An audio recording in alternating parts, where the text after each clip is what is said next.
Hello மக்களே, இன்னைக்கு நாம ஒரு சயின்ஸ் ஃபிக்ஷன் ஹாரர் படத்தை தான் பார்க்க போறோம். படத்துடைய பேரு நெவர் பிளிங்க். 2025 ரிலீஸ் ஆயிருக்கு. இந்த படத்துக்குள்ள போறதுக்கு முன்னாடி இன்னும் யாராச்சும் சப்ஸ்கிரைப் பண்ணாம பார்த்துட்டு இருந்தீங்கன்னா சப்ஸ்கிரைப் பண்ணிக்கோங்க. அப்படியே பக்கத்துல இருக்க பெல் பட்டனை கிளிக் பண்ணி ஆல்ல போட்டுக்கோங்க. இன்ஸ்டாகிராம்ல ஃபாலோ பண்ணாதவங்களாம் ஃபாலோ பண்ணிக்கோங்க. டிஸ்கிரிப்ஷன்ல லிங்க் இருக்கு. நீங்க பார்த்துட்டு இருக்கிறது வாய்ஸ் ஆஃப் தமிழச்சி. நான் உங்க டிஎன்சி. வாங்க இன்னைக்கான படத்துக்குள்ள போலாம். படத்தோட ஆரம்பத்துல கையில கோடாரி வச்சுட்டு ஒரு பொண்ணை காமிக்கிறாங்க. அந்த பொண்ணு தான் நம்ம படத்துடைய ஹீரோயின். எங்க இருக்காங்கன்னு தெரியல. கையில கோடாரியை வச்சுட்டு ஓடிக்கிட்டு இருக்காங்க. கீழே நிறைய பொணங்களா இருக்கு. மூஞ்சில அவ்வளோ பயம். என்னை காப்பாத்து, என்னை சீக்கிரம் கண்டுபிடி அப்படின்ற மாதிரி ஒரு குரல் கேக்குது. பிராங்க், எங்க இருக்க நீ அப்படின்ற மாதிரி கேட்டுக்கிட்டே மூஞ்சி ஃபுல்லா பயத்தோட நடந்து போயிட்டு இருக்காங்க. அப்ப டக்குன்னு பயந்துடுச்சு எந்திரிக்கிறாங்க. பார்த்தா நைட்டு வந்த ஒரு கெட்ட கனவு புள்ள இருக்கு. ரொம்ப நேரம் தூங்கிட்டாங்க. டைம் ஆயிடுச்சுன்னு சொல்லிட்டு அப்படியே கிளம்பி போறாங்க. பல் தேய்க்கல, குளிக்கல, எதுவும் பண்ணல. அவங்க வாட்டுக்கு வேகமா கிளம்பி ஒரு இன்ஸ்டிடியூட்டுக்கு போறாங்க. அங்க ஆலன் அப்படின்னு ஒருத்தவர் பிரசன்டேஷன் கொடுத்துட்டு இருக்காரு. எதை பத்தினா நம்ம கண் சிமிட்டுறோம்ல, பிளிங்க் பண்ணுவோமே,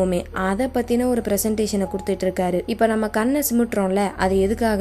ஒன்னு நம்மளோட கண்ணை ப்ரொடெக்ட் பண்றதுக்காக, இன்னொன்னு கண்ணை மாய்ஸ்டரா வச்சுக்கிறதுக்காக. இது ரெண்டுத்துக்கு மட்டும்தான் நம்ம கண் சிமிட்டுவோம். தோராயமா ஒரு நிமிஷத்துக்கு 10 வாட்டி நம்ம கண் சிமிட்டுவோம். அப்படி அந்த கண் சிமிட்டும் போது அது எவ்வளவு நேரத்துக்கு இருக்கும்னா 0.3 செகண்டுக்கு இருக்கும். இப்ப கண்ணை மூடி இப்படி திறக்கிறோம்னா அதுக்கு 0.3 செகண்ட் ஆகும். ஸோ ஒரு நிமிஷத்துக்கு 10 வாட்டி கண் சிமிட்டுவோம். அதுவும் 0.3 செகண்ட்னா அது எல்லாத்தையும் டோட்டல் பண்ணோம்னா 12 மணி நேரத்துக்கு நம்ம 48 நிமிஷம் கண்ணை மூடி இருட்டுல தான் இருக்கும். இப்போ ரீசெண்டா பிரெயின்ல ஒரு ரிசர்ச் பண்ணிருப்பாங்க. அதுல ஒரு விஷயத்த கண்டுபிடிச்சிருக்காங்க. என்னன்னா நம்மளுடைய மூளைக்கும் ஏகப்பட்ட டைமென்ஷன்ஸுக்கும் ஏதோ ஒரு வகையில கனெக்ஷன் இருக்கு. அதுவும் அதுல ஸ்ட்ராங்கான மல்டி டைமென்ஷனுடைய கனெக்ஷன் எப்ப ஏற்படுதுன்னா நம்ம கண் சிமிட்டுறப்பதான். அப்போ நம்ம கண் சிமிட்டுறதுக்காக அந்த 0.3 செகண்ட் கண்ணை மூடுறோம்ல, அந்த இருட்டுக்குள்ள நம்ம பார்க்காதது என்ன இருக்கு அப்படின்றதுதான் இந்த இன்ஸ்டிடியூட்ல கண்டுபிடிக்கிறதுக்கான ஆராய்ச்சி பண்ணிட்டு இருக்காங்க. அப்படியே அந்த இடத்துல படத்தோட டைட்டில் போட்டு ஆரம்பிக்கிறாங்க. இதுக்கப்புறமேட்டு டாக்டர் ஆரன் எல்லாத்தையுமே சொல்லுவார் அப்படின்னு சொல்லிட்டு ஒருத்தவங்களை கூப்பிடுறாரு. யாருன்னு பார்த்தா நம்ம ஹீரோயின் தான். இவங்க தான் அந்த எக்ஸ்பெரிமெண்ட்டை பண்ண போறாங்க.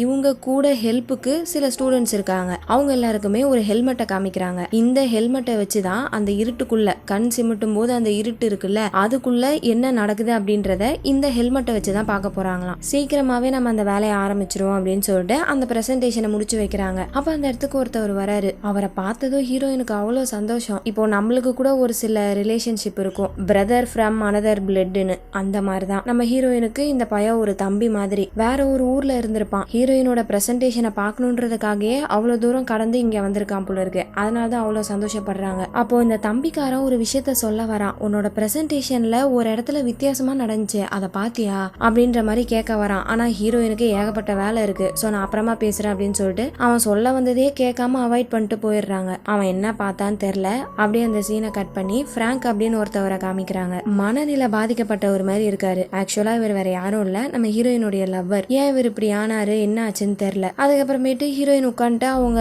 எடுத்த பிரசன்டேஷனை பார்த்துட்டு இருக்காங்க. அப்படி பார்த்துக்கிட்டே இருக்கும் போது டக்குன்னு அவங்க மூஞ்சில அவ்வளோ ஒரு ஷாக்கு. ஏன்னா அந்த தம்பிக்காரன் சொன்னால ஏதோ ஒரு வித்தியாசமான விஷயத்த பார்த்தேன்னு சொல்லிட்டு அதை நம்ம ஹீரோயின் பார்த்துடுறாங்க. இந்த கண் சிமிட்டிட்டு ஓபன் பண்ணும்போது கண்ணுக்குள்ள ஏதோ ஒரு கை தெரியுது. அதை பார்த்துதான் இவ்வளோ ஷாக் ஆகுறாங்க. அதே சமயம் அந்த பிராங்க காமிக்கிறாங்க. நல்லா தான் படுத்துட்டு இருக்காரு. திடீர்னு வலிப்பு வர ஆரம்பிக்குது. இப்படி இவருக்கு வலிப்பு வரவும் இன்னொரு பேஷண்ட்டை காமிக்கிறாங்க. அவரை டெஸ்ட் சப்ஜெக்டா யூஸ் பண்ணிட்டு இருப்பாங்க போல இருக்கு. ஸோ இந்த எக்ஸ்பெரிமெண்ட்டுக்கு அவங்க மனுஷங்களே டெஸ்ட் சப்ஜெக்டா யூஸ் பண்றாங்க. அந்த பேஷண்ட்டை காமிக்கிறாங்க. அவருக்கு என்னாச்சுன்னு தெரியல, திடீர்னு தலையை பிடிச்சிட்டு கத்த ஆரம்பிக்கிறாரு. அவருக்கு என்னாச்சுன்னு பாக்குறதுக்காக ஒருத்தவங்க ஓடி போய் பாக்குறாங்க. அங்க போனா கண்ணை சிமிட்டாதீங்க, கண்ணை சிமிட்டாதீங்க அப்படின்னு சொல்லிட்டு அப்படியே ஸ்லோவா அவர் நிமிந்து பாக்குறாரு. கண்ணெல்லாம் ஒரே ரத்தமா இருக்கு. பார்த்தா மூஞ்சில இருக்க வேண்டிய கண்ணு அவரோட கையில இருக்கு. கண்ணை சிமிட்ட கூடாதுன்னு சொல்லிட்டு கண்ணையே தோண்டி கையில எடுத்து வச்சிருக்காரு. அவ்வளவுதான், அதோட அந்த பேஷண்ட் அங்கேயே இறந்துடுறாரு. இந்த பக்கம் பிராங்குக்கு வலிப்பு வந்துச்சுல, அப்ப டக்குன்னு அவரோட கண்ணை ஓபன் பண்ணா ஒரே வெள்ளையா இருக்கு. என்னதான் நடக்குதுன்னு தெரியல. இப்போ ஒரு பேஷண்ட் இறந்து போயிட்டாருல, சோ அதுக்கு பதிலா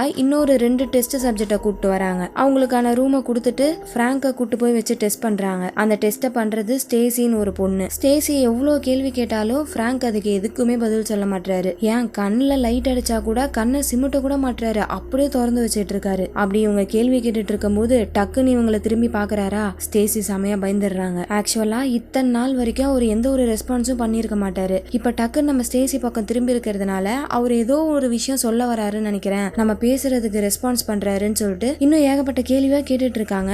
ஆனா மறுபடியும் அவருக்கு வலிப்பு வர ஆரம்பிக்குது. ஸ்டேசிக்கு என்ன பண்றதுன்னே தெரியல. நர்ஸை சீக்கிரம் கூப்பிடுங்க அப்படின்னு சொல்லிட்டு இந்த பக்கம் திரும்பினா பிராங்க் இப்ப நார்மல் ஆயிடுறாரு. என்னதான் இவனுக்குள்ள நடக்குது அப்படின்னு சொல்லிட்டு அப்படியே கண்ணை உத்து பாக்குறாங்களா, அப்ப கண்ணுக்குள்ள அவங்க ஏதோ ஒரு விஷயத்த பாக்குறாங்க. அவ்வளவுதான், அதுல செமையா பயந்துடுறாங்க. அடுத்து நர்ஸ் வந்து பிராங்க் அங்க இருந்து கூட்டு போயிடுறாங்க. ரொம்ப நாள் கழிச்சு பிராங்க் இப்பதான் ஏதோ ஒரு டிராயிங்க வரைஞ்சிருக்காரு. என்னன்னு எடுத்து பார்த்தா சும்மா ரேண்டமா ஒரு சர்க்கிள் மாதிரி இருக்கு, அப்புறம் கண்ணு மாதிரி இருக்கு, அது கூடவே ஒரு மான்ஸ்டரை வரைஞ்சிருக்காரு. ஆக்சுவலா பிராங்க்குக்கு உடம்புல எல்லாமே நார்மலா தான் இருக்கு, எந்த ஒரு பிரெயின் டேமேஜும் இல்ல, அடியும் படல. ஆனா இருந்தாலும் பிராங்கால நார்மலா பிஹேவ் பண்ண முடியல. எப்ப பார்த்தாலும் கண்ணை சிமிட்டாம ஒரு மாதிரி லைட்டா வாயை திறந்த மாதிரியே இருக்காரு. அதை பார்க்கும் போதெல்லாம் எப்படி இருக்குன்னா அவர் ஏதோ கத்த ட்ரை பண்ற மாதிரி இருக்கு. கடைசியா பிராங்க் கிட்ட பேசினது எவர்ட் அப்படின்னு ஒரு ஃப்ரெண்டு தான். அவர்கிட்டயும் கேட்டு பாக்குறாங்க. பட் அவருக்குமே பிராங்க்குக்கு ஏன் அந்த மாதிரி ஆச்சுன்னு தெரியல. இவங்க பிரசன்டேஷன்ல சொன்ன ஹெல்மெட்டை ரெடி பண்ணிட்டாங்க. இப்ப இதை வச்சுதான் நம்ம கண்ணை சிமிட்டும் போது அந்த இருட்டுக்குள்ள என்ன இருக்குன்றத போட்டோ எடுக்க போறாங்க.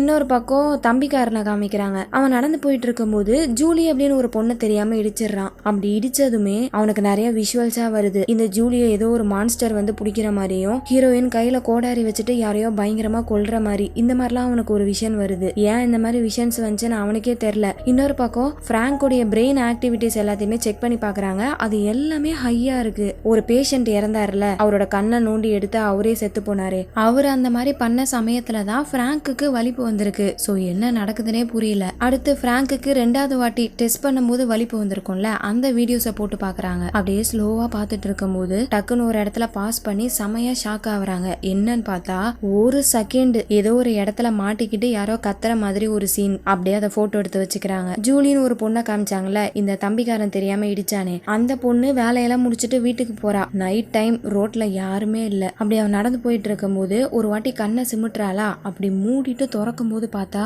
முன்னாடி ஏதோ ஒரு மான்ஸ்டர் நிக்குது. ஆக்சுவலா அந்த பொண்ணு கண்ணை சிமிட்னால அப்படி கண்ணை மூடிட்டு திறக்கும் போது அந்த ஒரு செகண்ட்ல தான் மான்ஸ்டர் தெரிஞ்சிருக்கு. அதை பார்த்ததுமே பயந்தடிச்சு கார்ல போய் உட்காந்துக்கிறா. அப்புறம் பார்த்தா சாவியை வெளியவே விட்டு வந்துட்டா. ஐயோ இப்ப இந்த சாவியை வேற போய் எடுக்கணுமா, வெளியே அந்த மான்ஸ்டர் இருக்கும் போல இருக்கே அப்படின்னு சொல்லிட்டு அப்படியே பயந்துட்டே உட்கார்ந்து இருக்கும் போது திடீர்னு ஒரு கிரியேச்சர் அப்படியே பின்னாடி இருந்தா அந்த பொண்ணுடைய மூஞ்ச புடிச்சு ஸ்டேரிங்ல போட்டு இடின்னு இடிக்குது. அவ்வளவுதான், அந்த இடத்துலயே அந்த பொண்ணு காலி. இந்த மாதிரி இந்த மான்ஸ்டர் இங்க அட்டாக் பண்ணும் போது அந்த பக்கம் பிராங்க காமிக்கிறாங்க. பிரெயின்ல இருக்க ஆக்டிவிட்டிஸ் எல்லாம் அதிகமாயிட்டு திரும்ப அவருக்கு வலிப்பு வருது. கட் பண்ணா அடுத்த நாள் ஸ்பாட்டுக்கு போலீஸ் வந்துட்டாங்க. அங்க இருக்க ஸ்டூடெண்ட்ஸ் கிட்ட ஏதாச்சும் இன்ஃபர்மேஷன் கிடைச்சிச்சுன்னா கால் பண்ணுங்க அப்படின்னு சொல்லிட்டு போலீஸ்காரங்க எல்லாம் போயிடுறாங்க. என்னன்னு பார்த்தா அந்த ஜூலி பொண்ணுடைய பாடிய காணோமா, கார்ல ரத்தமா இருக்கு அவ்வளவுதான். ஆனா அந்த பொண்ணுடைய பாடிய காணோம். இன்னொரு பக்கம் நம்ம ஹீரோயின் நல்லா தூங்கிட்டு இருக்காங்க, நடந்த எதுவுமே தெரியாது. அப்பதான் இந்த தம்பிக்காரன் ஜூலியோடைய விஷுவல்ஸை பார்த்திருப்பான்ல, அதை சொல்லலாமேன்னு சொல்லிட்டு கால் பண்ணிருப்பான். பட் ஹீரோயின் நல்லா தூங்கிட்டு இருந்ததுனால வாய்ஸ் மெயில்ல போயிருக்கும். காலையில எஞ்சதுதான் அதை கேக்குறாங்க.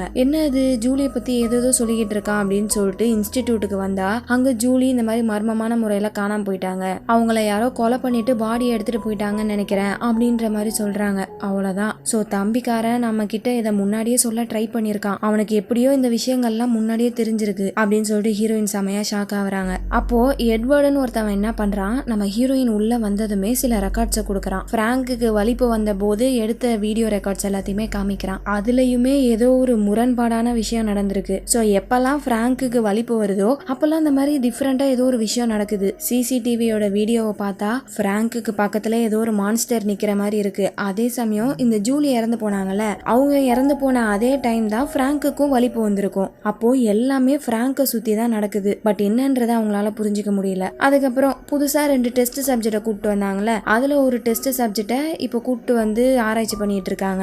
அந்த பையன் காகல்ஸ் போட்டிருக்கான். அதை கழட்ட சொன்னா கழட்ட மாட்டான். நீங்க அதை கழட்டினாதான் எங்களுடைய ரிசர்ச்சை ஒழுங்கா பண்ண முடியும் அப்படின்னு சொன்னதும் அந்த பையன் காகல்ஸை கழட்டுறான். பார்த்தா அவனுடைய கண்ணை சுத்தி ஒரே காயமா இருக்கு. ஆக்சுவலா இந்த பையலே தான் அவனுக்கு இதை பண்ணிக்கிட்டான். நம்ம கண்ணை சிமிட்ட கூடாதுன்னு சொல்லிட்டு சூப்பர் க்ளூவை வச்சு கண்ணை ஓட்டுறதுக்கு ட்ரை பண்ணிருப்பான் போல இருக்கு. அதுல ஏற்பட்ட காயங்கள் தான் அது. அதுக்கப்புறமேட்டு இவங்க உருவாக்குன அந்த ஹெல்மெட்டை போடுறாங்க. சோ இது மூலியமா அந்த பையன் கண் சிமிட்டும் போது ஏதாச்சும் ஒரு விஷயத்த பார்த்தானா அதை போட்டோ எடுத்து இவங்களாலையும் பார்க்க முடியும். அந்த ஹெல்மெட்டை போட்டு விட்டு 2 பேரும் வெளியே வந்து நிக்கிறாங்க. இப்போ உள்ள அந்த பையன் ஒரு வாட்டி கண்ணை சிமிட்டுறான். அப்போ அந்த பையன் ஏதோ ஒரு கைவிடப்பட்ட இடத்துக்குள்ள இருக்கிற மாதிரி இருக்கு. திரும்ப கண்ணை சிமிட்டும் போது அவனுக்கு ஒரு மான்ஸ்டரோட கை தெரியுது. அடுத்து ஒரு வாட்டி கண்ணை சிமிட்டுறான். அப்ப அந்த மான்ஸ்டர் இவனோட பேரை சொல்லி கூப்பிடுது. அடுத்த வாட்டி கண்ணை சிமிட்டுறதுக்கே அவ்வளவு பயமா இருக்கு. இருந்தாலும் அவனால கண்ட்ரோல் பண்ண முடியல. மறுபடியும் கண்ணை சிமிட்டுறானா, அப்ப அந்த மான்ஸ்டர் அவனுக்கு ரொம்பவே பக்கத்துல வந்து நிக்குது. அவ்வளவுதான், பயந்தடிச்சு அந்த ஹெல்மெட்டை தூக்கி போட்டுறான். இதுக்கப்புறமேட்டு யாருமே கண்ணை சிமிட்ட கூடாது, தயவு செய்து யாரும் கண்ணை சிமிட்டிடாதீங்க அப்படின்னு சொல்லிட்டு அப்படியே கண்ணை கட் பண்ணி பண்ணிடுறான். இப்போ இந்த மாதிரி இவன் பண்ணும் போதும் அந்த பக்கம் பிராங்குக்கு திரும்ப வலி போகுது. இதனால நம்ம ஹீரோயினுக்கு ஆலன் மேலதான் டவுட்டா இருக்கு. ஸ்டார்டிங்ல ஒரு பிரசன்டேஷன் கொடுத்துட்டு இருந்தாருல, அவர் மேலதான் டவுட்டா இருக்கு. இவரோட ரூமை போய் செக் பண்ணி பார்க்கணும்னு சொல்லிட்டு என்ன பண்றாங்க, அந்த ஆலனுக்கு கால் பண்ணி சீக்கிரமா வாங்க, உங்ககிட்ட ஒரு முக்கியமான விஷயத்த பேசணும்னு சொல்லிட்டு அவரை வேற பக்கம் போக வச்சுட்டு இவங்க அந்த ஆலனோட ரூமுக்கு போய் பாக்குறாங்க. அப்போ அங்க இருக்க சிஸ்டம்ல நிறைய ஃபைல்ஸ் எல்லாம் டெலீட் ஆயிட்டு இருக்கு. இந்த பையன் போகும்போது டெலீட் பண்ணிட்டு போயிருப்பான் புள்ள. அப்போ இந்த ஆலன் நம்ம கிட்ட இருந்து ஏதோ ஒரு விஷயத்த மறைக்கிறான் அப்படின்னு சொல்லிட்டு அந்த டெஸ்க்ல தேட ஆரம்பிக்கிறாங்க. அதுல அவங்களுக்கு ஒரு சிடி கிடைக்குது. அந்த சிடியை போட்டு பார்த்தா அதுல இருக்கிறது பிராங்க் தான். ஆக்சுவலா இந்த எக்ஸ்பெரிமெண்ட்டை ஸ்டார்டிங்ல ஃபர்ஸ்ட் டைம் பண்ணது இந்த பிராங்க் தான். அவரு அந்த பிளிங்க் எக்ஸ்பெரிமெண்ட்டை பத்தி சொல்லிட்டு இருக்காரு. நம்ம எல்லாருமே கண்ணை சிமிட்டும் போது ஏதோ ஒரு விஷயம் நடக்குது. மேபி நம்ம வேற ஒரு டைமென்ஷனுக்கு போயிட்டு வரதுக்கும் வாய்ப்பு இருக்குன்னு நினைக்கிறேன். ஆனா அதை நம்மளால பார்க்க முடியல. அதுக்காக தான் X38 சீரம் அப்படின்னு ஒரு விஷயத்த கண்டுபிடிச்சிருக்கேன். இந்த சீரம் மூலியமா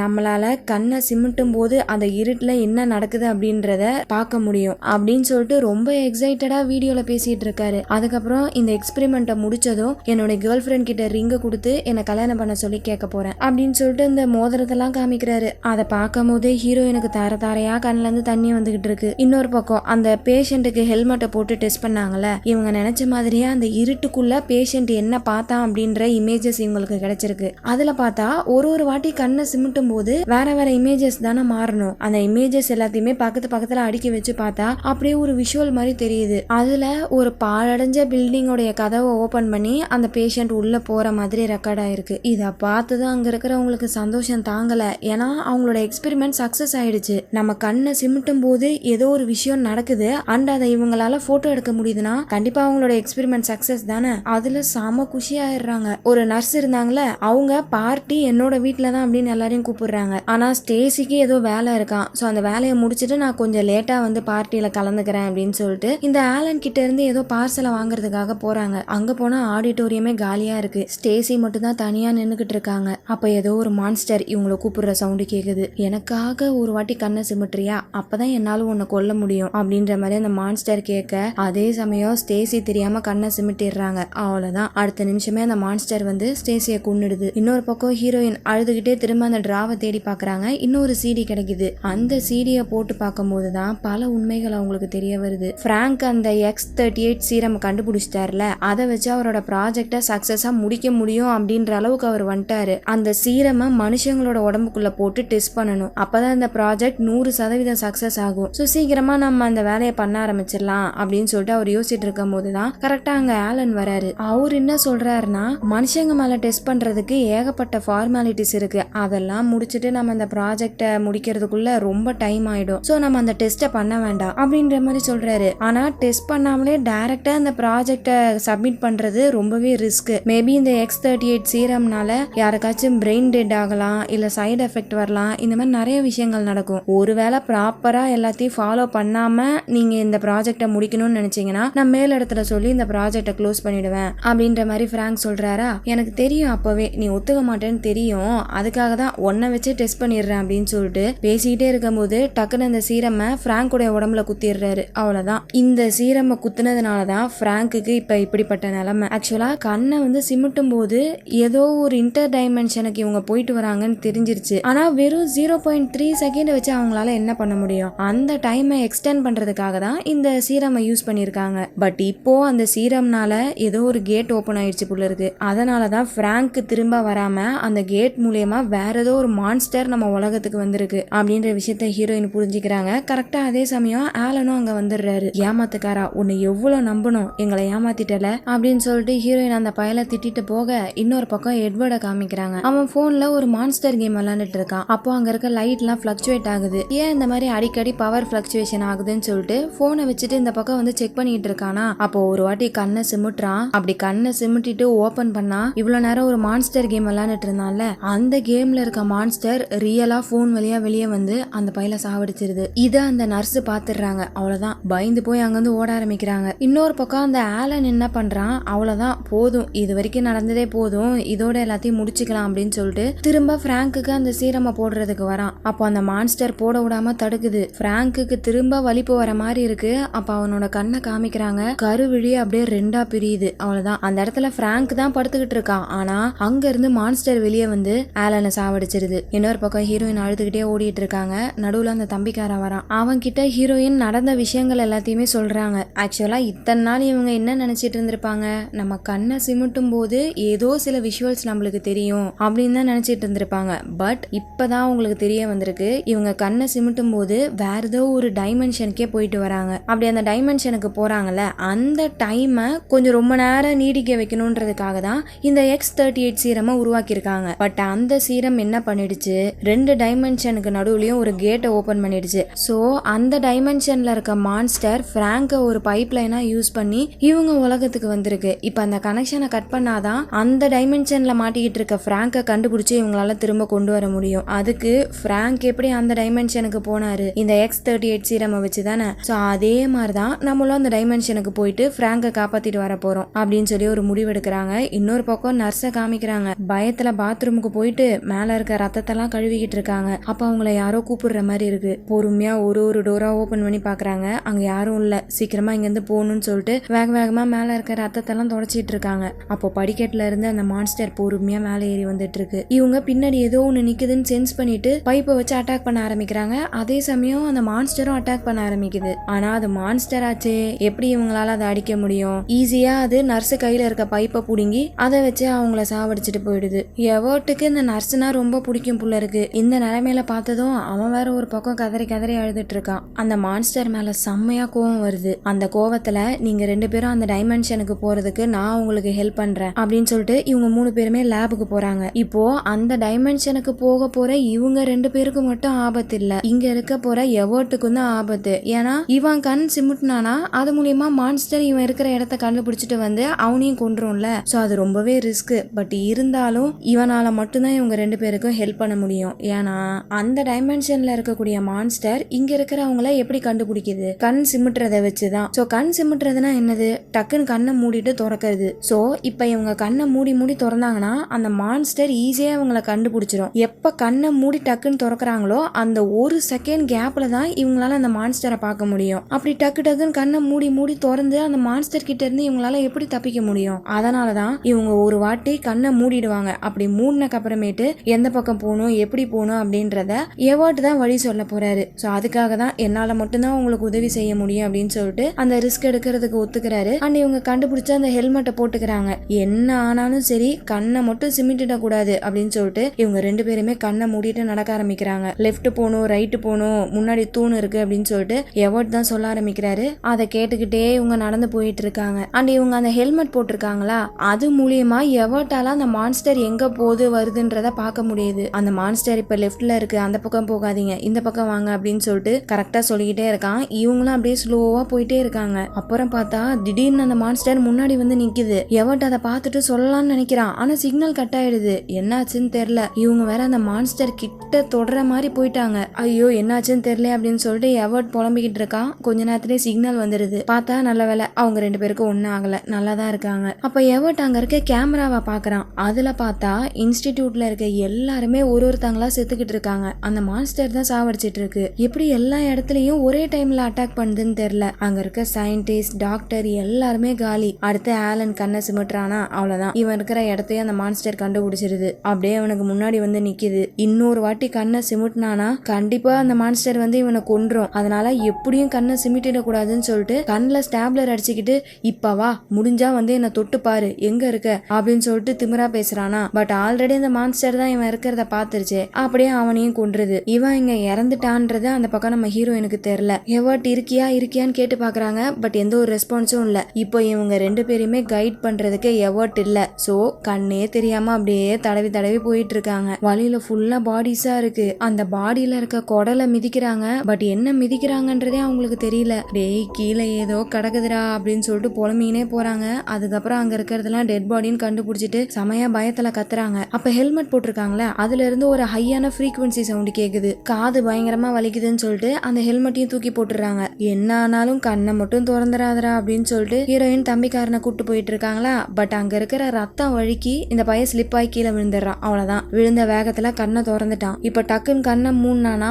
அது சிமிட்ன கணக்கு வந்துரும்ல. அதனால கண்ணை மட்டும் மூடிடாத, முடிஞ்ச அளவுக்கு ரொம்ப நேரம் கண்ணை திறந்தே வச்சிரு, அதுக்கப்புறமேட்டு வேணா கண்ணை மூடிக்கும் அப்படின்னு சொல்லிட்டு அப்படியே அவனை அங்க வந்து கூட்டு போறாங்க. அந்த X38 சீரம் இருக்கிற இடத்துக்கு வந்துட்டாங்க. வந்துட்டாங்க. இவ்வளோ நேரமா இந்த பையன் கண்ணை மூடாமலே இருந்திருப்பான் போல இருக்கு. இங்க வந்தக்கு அப்புறமேட்டு அவன் கண்ணை மூடிட்டான். இப்படி ரொம்ப நேரம் கேப் விட்டு கண்ணை மூடினா அது பிளிங்க் பண்ண கணக்கு வராது போல இருக்கு. சோ இவன் கண்ணை மூடினதும் அடுத்து நம்ம ஹீரோயின் கண்ணை திறக்கிறாங்க. அந்த இடத்துல ஃபுல்லா பிராங்கோடைய பொருட்களா இருக்கு. அதுக்கு நடுவுல பிராங்க் நம்ம ஹீரோயினுக்கு கொடுக்கணும்னு நினைச்ச மோதிரம் இருக்கு. அதை அப்படியே ஃபீல் பண்ணி எடுத்து விரல்ல போட்டுக்கிறாங்க. அடுத்து இவங்களோட பிளான் என்னவா இருந்துச்சு, ரெண்டு பேருமே அந்த சீரமை போட்டுட்டு மான்ஸ்டரோட உலகத்துக்கு போய் பிராங்கை காப்பாத்தி கூட்டு வரணும் அப்படின்னு நினைச்சுதான் வந்திருப்பாங்க. ஆனா அந்த மான்ஸ்டர் தான் ஆல்ரெடி இந்த உலகத்துக்கு வந்துருச்சு. அப்போ இவங்க ரெண்டு பேரும் சீரமை போட்டு அந்த உலகத்துக்கு போயிட்டாங்கன்னா இங்க இருக்க பாடிய அந்த மான்ஸ்டர் சாவடிச்சிடும். அதனால இங்க இருக்க மான்ஸ்டரை நான் போய் டைவர்ட் பண்றேன், அதுக்குள்ள நீ போய் எப்படியாச்சும் பிராங்கை காப்பாத்தி கூட்டுவான்னு சொல்லிட்டு ஹீரோயினுக்கு கடைசியா குட் பை சொல்லிட்டு தம்பிக்காரன் அங்க வந்து போயிடுறான். போனதுமே அந்த மான்ஸ்டர் கிட்ட மாட்டிக்கிறான். அதே சமயம் ஹீரோயின் அந்த சீரமை போட்டுக்கிறாங்க. போட்ட அடுத்த நிமிஷமே மான்ஸ்டரோட உலகத்துக்கு வந்துடுறாங்க. அப்படியே பயந்து பயந்து நடந்து போயிட்டு இருக்காங்க. இப்ப அந்த மான்ஸ்டர் இந்த உலகத்துக்கே திரும்ப வந்துருச்சு போல இருக்கு. இவங்களோட உலகத்துல இருந்து எடுத்துட்டு வந்த பாடி எல்லாம் இங்க வச்சு சாப்பிட்டுட்டு இருக்கு. ஜஸ்ட் மிஸ், கொஞ்சம் விட்டுருந்தா அந்த மான்ஸ்டர் ஹீரோயினை பார்த்திருக்கும். ஜஸ்ட்ல தப்பிச்சிட்டாங்க. பிராங்க் எங்க இருக்க எங்க இருக்க அப்படின்னு கூப்பிட்டுட்டே போயிட்டு இருக்காங்க. அப்ப ஹாலுக்கு நடுவுல யாரோ ஒருத்தங்க சேர்ல உட்காந்துட்டு இருக்காங்க. வேற யாரும் இல்ல, பிராங்க் தான். பிராங்கோடைய கண்ணுல ஏதோ டியூப் மாதிரி அட்டாச் ஆயிருக்கு. அந்த பையன் ஹீரோயின் வந்ததை பார்த்துட்டு நீ எதுக்கு இங்க வந்த, சீக்கிரமா இங்க இருந்து போ, அந்த மான்ஸ்டர் கொஞ்ச நேரத்துல இங்க வந்துரும், போறதுக்கு முன்னாடி என்னையும் சாவடிச்சிட்டு போ, ஏன்னா அந்த மான்ஸ்டர் என்னதான் ஒரு மீடியமா யூஸ் பண்ணுது, என்ன சாவடிச்சாதான் உன்னால இங்க இருந்து பத்திரமா போக முடியும், சீக்கிரமா வா, என்ன வந்து கொல்லு அப்படின்னு சொல்றானா. ஆனா ஹீரோயினால எப்படி பிராங்க கொல்ல முடியும், இவ்வளவு தூரம் கஷ்டப்பட்டு இங்க வந்திருக்கிறதே பிராங்க காப்பாத்துறதுக்காக தான். சோ அவங்களால கொல்ல முடியல. கண்ணுல இருக்க டியூப் எல்லாம் பிச்சு போட்டு கையில இருக்க கயிறை வெட்டிக்கிட்டு இருக்காங்க. அதே சமயம் அந்த மான்ஸ்டர் இங்க வந்துருது. உடனே இவங்க கோடாரிய வச்சு அந்த மான்ஸ்டர் கூட சண்டை போட ஆரம்பிக்கிறாங்க. அந்த கேப்ல பிராங்க் என்ன பண்றான், கீழே கண்ணாடி பீஸ் உடைஞ்சிருக்கு, அதை வச்சு கையில கால்ல எல்லாம் கட்டப்பட்டிருக்க கயிறை அறுத்துக்கிட்டு இருக்கான். இந்த பக்கம் அந்த மான்ஸ்டர் கூட ஹீரோயின் சண்டை போட்டுட்டு இருக்காங்கல்ல. பட் இப்ப இவங்க இருக்கிறது மான்ஸ்டரோட உலகம். அதனால மான்ஸ்டரை தொட கூட முடியல, மறைஞ்சு மறைஞ்சு வந்து அட்டாக் பண்ணிட்டு இருக்கு. இவங்களும் கொஞ்ச நேரம் தப்பிச்சு பாக்குறாங்க. பட் கடைசியா அந்த மான்ஸ்டர் இவங்களோட வயித்திலே குத்திடுது. பிராங்குக்கு செம்ம கோவம் வருது. உனக்கு வேணும்னா என்ன கொன்னுக்கோ, அவளை விட்டுரு அப்படின்னு சொல்லிட்டு கத்திக்கிட்டு இருக்கான். பட் அந்த மான்ஸ்டர் அதெல்லாம் கேக்குமா, ஹீரோயினை கொல்றதுக்காக அப்படியே கழுத்தை புடிச்சு தூக்குது. அப்பதான் பிராங்க் என்ன பண்றான், இவன் ஒரு மீடியமா இருக்கிறதுனால இவனும் அந்த மான்ஸ்டரும் கனெக்ட் ஆயிருக்காங்க. சோ இப்ப இவன் செத்தா அந்த மான்ஸ்டரும் செத்து போயிடும். அதனால கையில இருக்க அந்த கண்ணாடி பீஸை வச்சு அப்படியே நெஞ்சில குத்திக்கிறான். அவ்வளவுதான். இதனால அந்த மான்ஸ்டருக்கும் வலி ஏற்படுது, கீழே விழுந்து துடிக்க ஆரம்பிக்குது. கடைசியா பிராங்க் நம்ம ஹீரோயின் கிட்ட குட் பை சொல்லிட்டு திரும்ப அவனை குத்தி அவன் இறந்து போயிடுறான். பிராங்க் இறந்து போனதும் இந்த பக்கம் அந்த மான்ஸ்டரும் இறந்து போயிடுது. ஹீரோயினுக்கா அழுக தாங்கல. இவ்வளோ தூரம் இங்க கஷ்டப்பட்டு வந்தது பிராங்கை காப்பாத்துறதுக்காக தான், இப்படி எல்லாமே வீணாயிருச்சு அப்படின்னு சொல்லிட்டு கோவத்துல அந்த கண்ணாடியை வச்சு செத்து போன மான்ஸ்டரை குத்து குத்துன்னு குத்துறாங்க. அப்படியே குத்திக்கிட்டு இருக்கும் போது டக்குன்னு சீன் கட் ஆகி தூக்கத்துல இருந்து எந்திரிக்கிறாங்க. எப்படி நம்ம ஸ்டார்டிங் சீன்ல பார்த்தோம் அதே மாதிரியே நடக்குது. ஏதோ ஒரு கெட்ட கனவு கண்ட மாதிரி இருக்கு. டைம் ஆயிடுச்சுன்னு சொல்லிட்டு அப்படியே குளிக்காம பல்லு விளக்காம கிளம்பி இன்ஸ்டிடியூட்டுக்கு போறாங்க. அங்க போயிட்டு இவங்க பிரசன்டேஷன் எடுத்துட்டு இருக்காங்களா. அப்போ இறந்து போன எல்லாருமே அங்க உயிரோட உட்காந்துட்டு இருக்காங்க. அப்ப அந்த இடத்துல பிராங்குமே வராரு. அவரை பார்த்துட்டு ஹீரோயின் ரொம்பவே சந்தோஷப்பட அப்படியே அந்த இடத்துல கட் பண்ணி படம் அங்கேயே முடியுது. என்ன மக்களே, அப்படியே படத்தை டப்புன்னு சப்பையா முடிச்சிட்டாங்கல்ல. எனக்கும் அப்படிதான் இருந்துச்சு. இதோடைய எண்டிங் என்னன்னு அவங்க சொல்லல. ஆனா எனக்கு என்ன தோணுதுன்னா, கடைசியா அந்த பிராங்க் வந்திருப்பான்ல, அவன் பேசும்போது அந்த மான்ஸ்டரோட வாய்ஸ் கேட்டிருக்கும். சோ அதை வச்சு என்ன நினைக்கிறேன்னா, மேபி அந்த மான்ஸ்டர் நம்ம ஹீரோயினை இன்னுமே அதோடைய உலகத்துலதான் கட்டுப்படுத்தி வச்சிருக்குன்னு நினைக்கிறேன். சோ அவங்களுக்கு இந்த மாதிரி நார்மலா திரும்ப எல்லாரும் உயிரோட தான் இருக்காங்க, பிராங்கு உயிரோட தான் இருக்கான் அப்படின்ற ஒரு இமேஜினேஷனை அந்த மான்ஸ்டர் கொடுக்குதுன்னு நினைக்கிறேன். அதனாலதான் கடைசி சீன் அப்படியே ரிப்பீட்டட் ஆயிருந்திருக்கும். சோ உங்களுக்கு என்ன தோணுது அப்படின்றத கமெண்ட் செக்ஷன்ல சொல்லுங்க. அண்ட் இந்த படத்துடைய கான்செப்ட் கொஞ்சம் வித்தியாசமா இருந்துச்சுல. இது வரைக்கும் இந்த கான்செப்ட்ல நான் படம் பார்த்தது இல்ல. ஒருவேளை நீங்க பார்த்திருந்தீங்கன்னா கமெண்ட் செக்ஷன்ல சொல்லுங்க. ஆக்சுவலா இந்த படத்தை பார்க்கும் போதே எனக்கு கொஞ்சம் லைட்டா பயமா தான் இருந்துச்சு. இந்த மாதிரிலாம் நடக்காதுன்னு நம்மளுக்கு தெரியும். பட் இருந்தாலும் மேபி அப்படி ஒருவேளை நம்ம கண்ணை சிமிட்டும் போது நம்ம பார்க்காத பயப்படுற விஷயங்கள் ஏதாச்சும் நடந்துச்சுன்னா அந்த இருட்டு எப்படி இருக்கும். அதனாலதான் இந்த கான்செப்ட் வித்தியாசமா இருந்துச்சுன்னு சொல்லிட்டு இந்த படத்தை உங்களுக்காக கொண்டு வந்தேன். ஸோ எப்படி இருக்குன்றத சொல்லுங்க. இதே மாதிரி வேற ஒரு படத்துல உங்களை மீட் பண்றேன். அது வரைக்கும் நீங்க பார்த்துட்டு இருந்தது வாய்ஸ் ஆஃப் தமிழச்சி. நான் உங்க டியான்சி. பாய்.